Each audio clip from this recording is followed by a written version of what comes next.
Right, hello. Very late January, almost into February. Beautiful blue sky. Sun's out. Feeling quite pleasant. I'm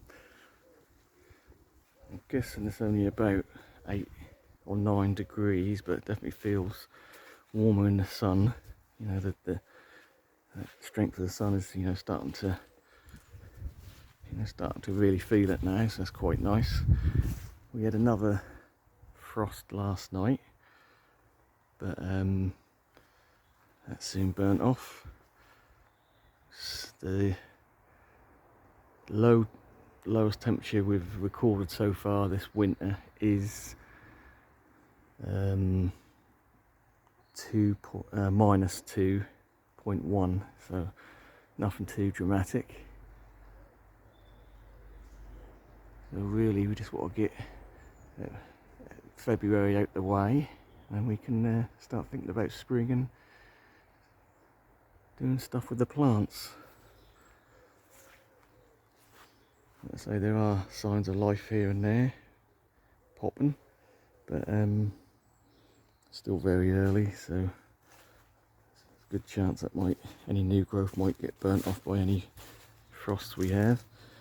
But I've got the summer house door open just to let a bit of air transfer in there, and it really does start warming up this time of year in there. So I thought I didn't really want things to get too hot and then too cold at night. I don't like big swings in temperature. So it is reading 18 degrees. We've actually had a high of 23 in here. Might have been sometime during the week when we had a full sunny day. But yeah, I thought we'd do an update on some of the palms. Bit of a closer look. See how they're faring up. Now they've had a good 3 months of pretty cold temperatures now, which a lot of these won't be enjoying, but surviving rather than thriving. But you know, like I say, spring's just around the corner, so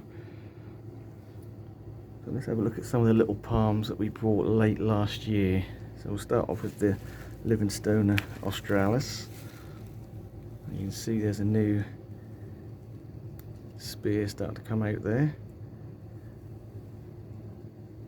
Interestingly, yeah, they've got quite a serrated edge on these leaves. You could easily cut yourself on them. Quite thick, but yeah, new spear starting to come on that, so we'll keep an eye on that and we'll see what happens. Phoenix Silvestris. Well, it's a bit hard to tell what's going on because it's started to go pinnate in the centre there, so I can't really see. There is a very small spear there, so again that's something to watch over the next month to see if it's starting to move. Trachycarpus princeps, so that's the one with the really white underside. So the leaves have only just started to open on this. Well, I've got two here, two specimens, but they've both got new spears starting to emerge, so again something to keep an eye on there. Obviously we've got the Cameropsorifera here, which doesn't really need to be in here, but it is in a pot, so I thought, well, I had a bit of space, I'll chuck it in here. That would probably do just as well outside. When I bought it, it was a bit rough, you know, had a lot of dead tips on it. But the small time, I think I got a sort of mid to late summer last year, so that's got a couple of new fronds on it, looking quite nice, and even some of the suckers are really start to grow. So again, we'll see over the next month or two. When we start getting rid of the colder nights, losing the frost, then I'll start getting some of these outside. So we've got Phoenix rupicola. Again, no real movement, but we have got a centre spear there to keep an eye on.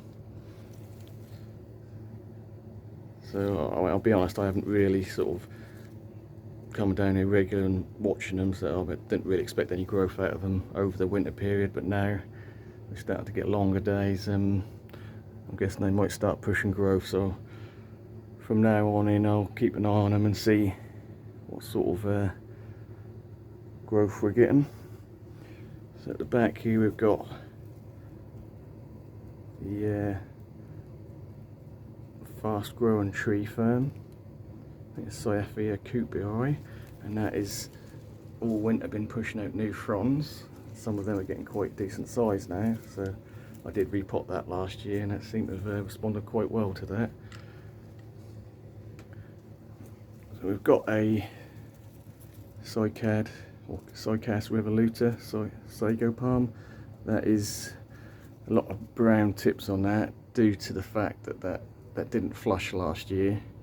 We had quite a cool summer, as we know, so that didn't really put out a new flush. So these are 2-year-old fronds, so they are starting to brown up on the edges. That's quite normal for the old fronds. I fully expect that to put on the flush early summer. Just a quick look at the bird of paradise, which got the flower spikes. So there's one which is staying quite small and neat, but the other one at the back here, definitely noticed there's some pushing some growth on that. You can see that there. That's the flower spike. I'm just hoping that's not going to open up before we can get them outside.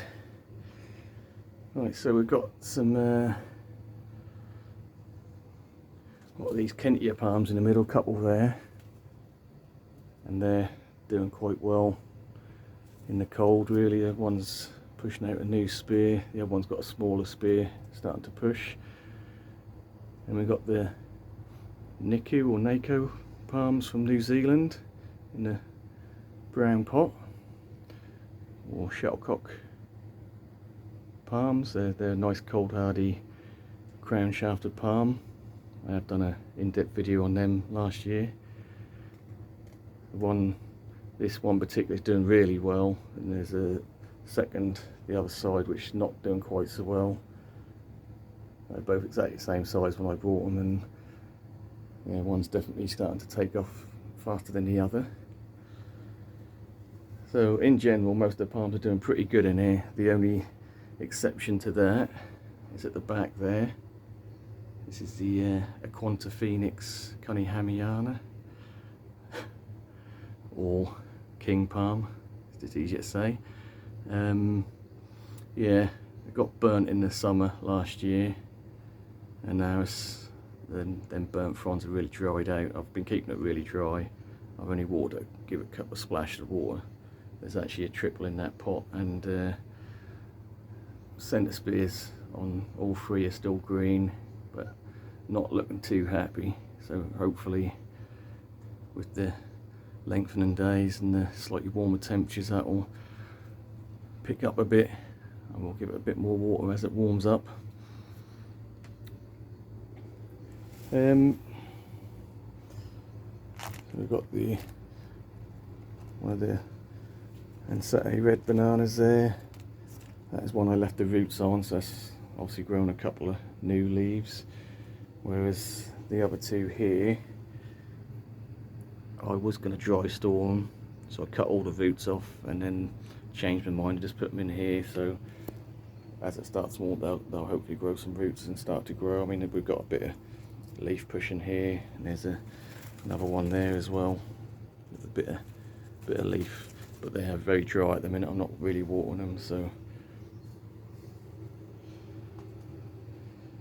The Agave attenuata is centre. It's looking really good. Obviously some of the outer leaves are starting to dry up on the ends. Not surprised, it's not had a drop of water since probably about October last year, so obviously they are succulents. I don't want to rot them out when it's colder temperatures. But yeah, that put on a decent amount of growth in the summer, so hopefully this year that'll really take off. Really quite a nice plant if you can find one. Definitely recommend it. I think it'd be overwinter and fine. And it does really put like some growth in the summer months. Alright, what else we got? Brugmansia still just about holding on to its leaves. Well, one of them is anyway. The second one has practically dropped all its leaves. But I have been keeping them a little bit damper because they don't like to dry out too much over winter. Split leaf Philodendron. Obviously showing signs of a bit of stress. Got some brown blotches on the leaves. That's just due to it being bone dry basically. That's not been watered. So I might start giving that a splash of water now. And hopefully we'll get some growth before it starts. Yeah, just get the new buds before it start. Get it outside and let it take off again. Quite an easy care one there. And they do look quite good once I mean the leaves aren't huge on it at the minute. When they get bigger, they it's a real sort of tropical look. So I think the palm that's doing the best at the minute is definitely the Livingstoner Chinensis, even with the snail on the leaf there. Ooh, just dropped it. So that is looking exactly the same as the day I brought it in last year. No brown tipping whatsoever, just maybe just a fraction on the leaves. You can just see a tiny bit, but in general that's pretty much perfect. I did give it a drop of water last week due to the fact that it was a couple of sunny days and it did warm up in here. So yeah, again, not expecting any growth over winter, but just quite pleased with how well that's done really. It's a real easy plant. Like I say, you just chuck it in your shed or your greenhouse over winter and get it out again in the spring.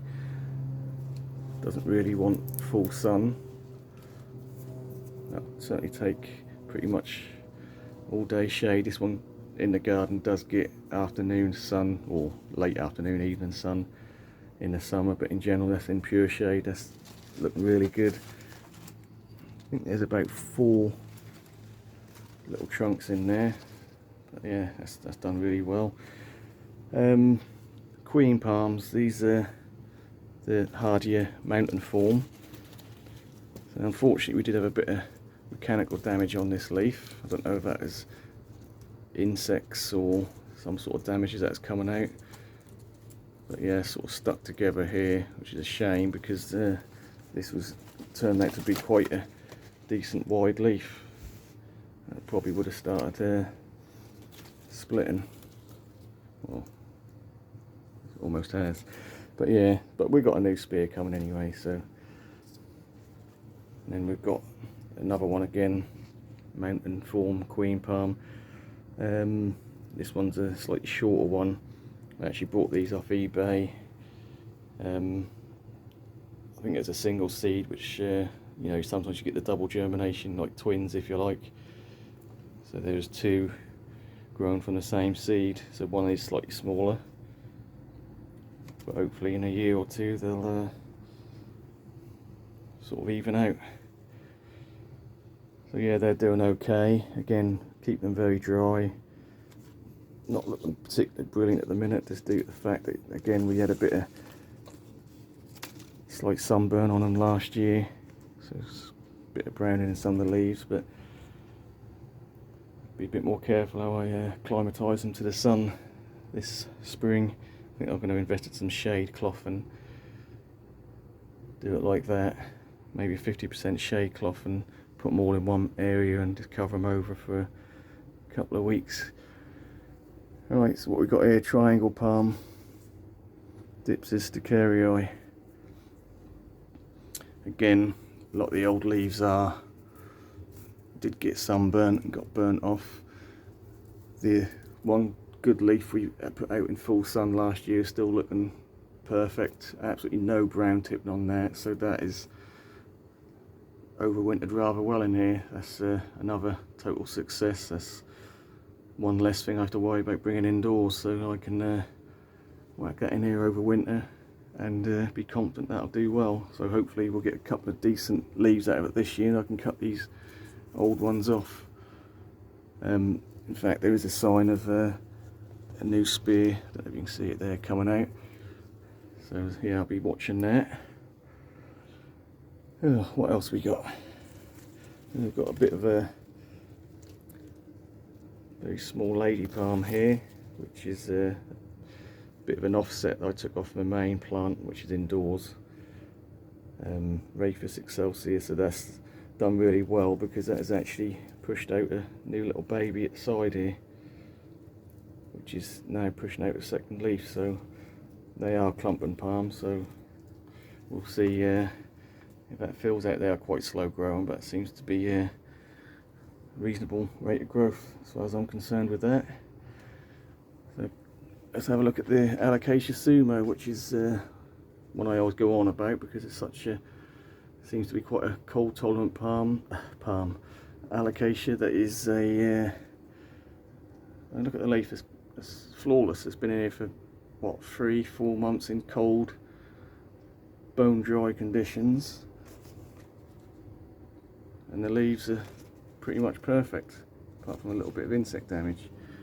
In fairness, the back of the leaves do tend to be a lot more dark, the same, like more coloured the stem, but obviously we have got an older leaf here which is starting to yellow out, but that's what they do anyway.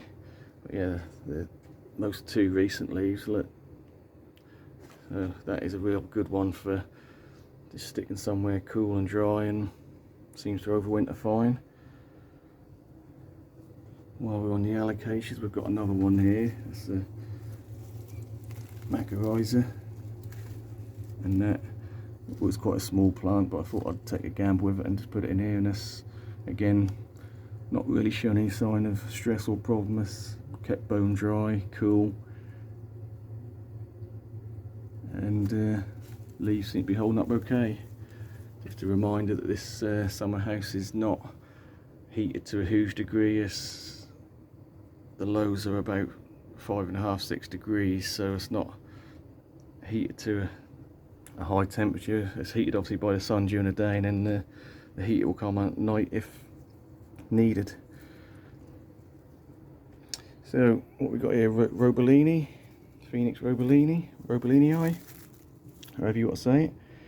This is a double, again a really easy, no fuss palm, quite a nice tropical looking one of my favourite out the Phoenix family, just due to the fact they do seem to grow pretty quick and they chuck out 4 or 5 spears at a time. We've got one now open up, and we've got another 3 on the way on that one, and pretty much the same story on the second.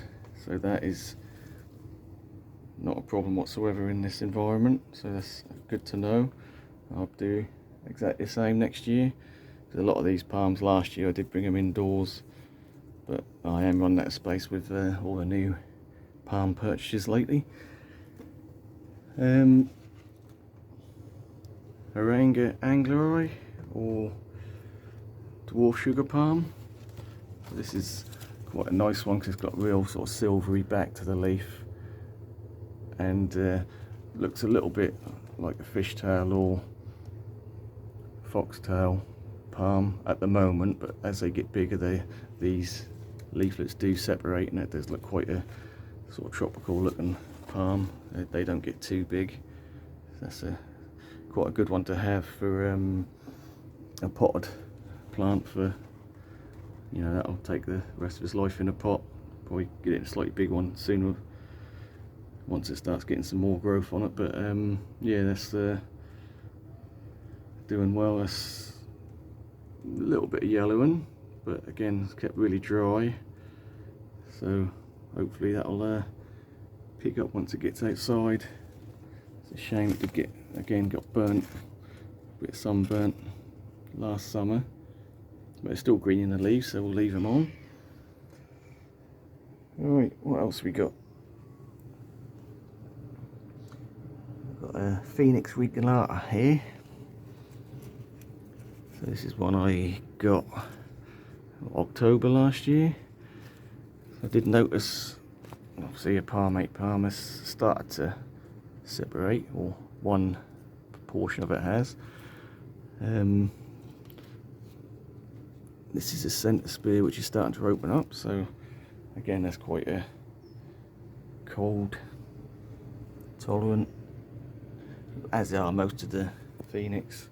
Not overly cold sensitive. Maybe the Robellini is maybe one of the more fussy ones, but these do really make good house plants.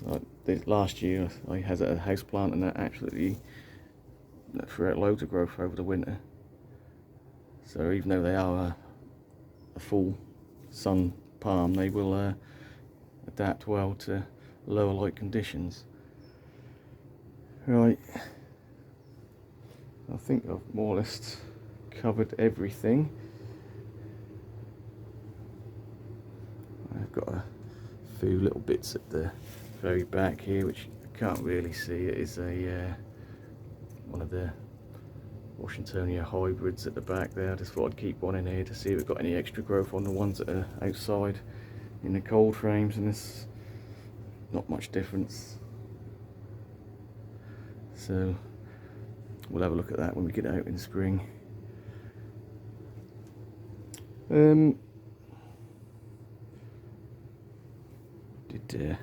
Not really a palm tree, but we've got a little Ponytail Palm there. There's actually 3 in there. It's just cheapy I bought reduced. I've got 3 little trunks in there. That's one that goes out every summer. These are really slow, but trunks are starting to bulk out a bit. I don't know how well it's picking up because the sun's on the screen, so I can't see. But yeah, there's 3 trunks in there. Alright, so that's just a little update of the palms. Let's just finish off with the Cordyline Superstar. So I've got 2 out in the garden in the ground. But I did get 3 last year, so I thought I'd keep one in the pot because I weren't sure how cold hardy they are. But ones outside are pretty good actually. We've had several frosts and they're not really showing any signs of damage, so I think this one will go in the ground next year. Put on a decent amount of growth last year, and I think this one is still growing a bit. Right, we'll leave it there. Thanks for watching, and we'll see you on the next one.